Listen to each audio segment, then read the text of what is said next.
આટલો બધો તડકો હોવા છતાં પણ ભક્તોમાં ઉત્સાહ એ ઘટવાનું નામ નથી લઈ રહ્યો. અવનવી જે મૂર્તિઓ હોય પોતાના ઘરમાં એ લઈને પણ ભક્તો અહીં આવી પહોંચતા હોય છે. અસંખ્ય ભક્તો અહીં ઊંચા હાથ કરી ભગવાનને વધાવવા માટે ખૂબ આતુરતાથી રાહ જોઈને ઊભા છે. આ ઘડીની રાહ જોઈ અને છેલ્લા ઘણા સમયથી ભક્તો અહીં રાહ જોતા હોય છે અને આખરે અષાઢી બીજના પાવન પર્વ આવ્યો છે, આ રૂડો અવસર આવ્યો છે અને ત્યારે મોસાળની અંદર ભગવાનને વધાવવા માટે, નાથના વધામણા કરવા માટે અસંખ્ય લોકો આવી પહોંચ્યા છે. એ ભીડ પણ તમે જોઈ શકો છો. એ પોલીસનો બંદોબસ્ત પણ અમે તમને બતાવી રહ્યા છીએ કઈ પ્રકારે પોલીસ દ્વારા અહીં ચુસ્ત બંદોબસ્ત ગોઠવવામાં આવ્યો છે. કોઈ પણ પ્રકારની અગવડતા કોઈને ન પડે તેવું પણ અહીં ધ્યાન રાખવામાં આવી રહ્યું છે. બસ હવે થોડી જ ક્ષણોની વાર છે અને ત્યારબાદ રથ એ મંદિર પર આવી પહોંચ્યા છે. ધીમે ધીમે તેઓ આગળ વધી રહ્યા છે. મોસાળ એ મામેરું કરવા માટે ખૂબ ઉત્સુક છે, ખૂબ એવો આતુરતાથી ઉમંગ સાથે રાહ જોઈને બેઠા છે અને ત્યારે ભક્તોમાં પણ ખૂબ ઉત્સાહ જોવા મળી રહ્યો છે અને હવે થોડી જ ક્ષણોની અંદર મામેરું પણ ભરાવાનું છે. મોસાળ પક્ષ અહીં આવી પહોંચ્યું છે.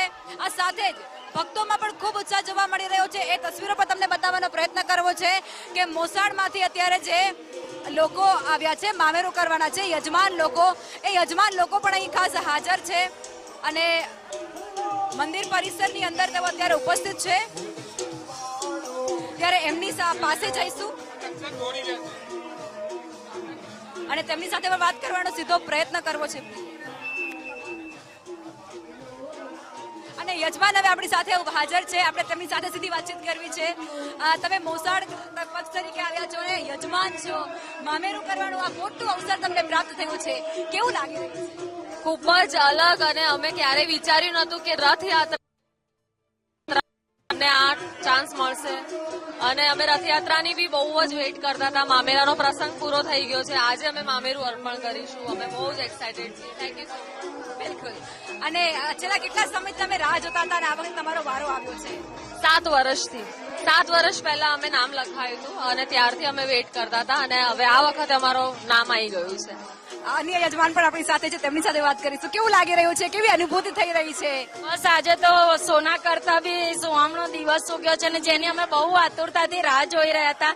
5-7 વર્ષથી તો બહુ જ એવું હતું કે અમારો ડ્રોમાં નંબર લાગશે ડ્રોમ, અને આજે એ ઘડી આવી ગઈ છે. ભગવાન દ્વારકાધીશના તમે દર્શન કરી રહ્યા હતા અને ત્યારે જ તમને આ ડ્રોમાં નામ લાગ્યું, એટલે આ ભગવાન પણ કહે છે કે આ બસ ભગવાનની કૃપા થઈ ગઈ, એમના આશીર્વાદ પ્રાપ્ત થઈ ગયા અને આ સૌભાગ્ય એટલે જિંદગી પર ભૂલાય નહીં એવું આ ક્ષણ હતી અને મામેરું કરવાનો ખરેખર અનહદ અમને બહુ જ ખુશી થઈ છે. બસ હવે થોડીક જ ક્ષણોની વાર છે અને મામેરું ભરાવાનું છે. રથ અહીં આવી પહોંચ્યા છે અને જે ભગવાન છે તેમને પણ લાવવામાં આવી રહ્યા છે અને અહીં મામેરું કરવામાં આવશે. તેમનું આ મામેરાની તસવીરો પણ છે, જેમાં અવનવા આભૂષણો છે, વસ્ત્રો છે, જે ભગવાનને ભેટ અને સોગાદ સ્વરૂપે અર્પણ કરવામાં આવશે. ખૂબ ભાવ વિભોર અત્યારે આખું સરસપુર જોવા મળી રહ્યું છે.